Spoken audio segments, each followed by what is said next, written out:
साम्राज्य, सामान्यांचा असामान्य आवाज। संवेदनशील बीड जिल्ह्यातील गेवराई जवळील लुखा मसलाचे तरुण उपसरपंच गोविंद जगन्नाथ बर्गे वय 38 यांच्या डोक्यात गोळी घालून मृत्यू झाला आहे।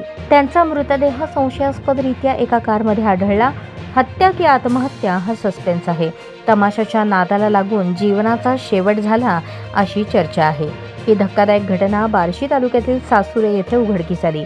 सदर उपसरपंचाचा जागीच मृत्यू झाला आहे। मयत उपसरपंच गोविंद बर्गे गेवराई तालुक्यातील दैठणचे रहिवासी आहेत। प्लॉटिंगच्या व्यवसायातून चांगला पैसा त्यांनी कमवला। या दरम्यान पारगावच्या तमाशातील नर्तिका पूजा गायकवाडशी संपर्क आला। पुढे जवळीक वाढली आणि प्रेमात रूपांतर झाले। अर्थात गोविंदने दागदागिने दिले, शिवाय सुमारे $2.25 लाख रुपयांचा मोबाईल भेट दिला। पण या प्रेमात ट्विस्ट आलं। त्या समेटासाठी गोविंद बर्गे बार्शी तालुक्यातील सासुरे येथे आला होता, अशी माहिती सूत्रांनी दिली। काळ्या रंगाची कार या परिसरात संशयास्पद परिस्थितीमध्ये आढळून आली, तेव्हा वैराग पोलिसांनी घटनास्थळी भेट दिली असता त्यांना गोविंद बर्गे मृतावस्थेत सापडला। बंदुकीने डोक्यात गोळी झाडून आत्महत्या केली असावी असा प्राथमिक अंदाज आहे।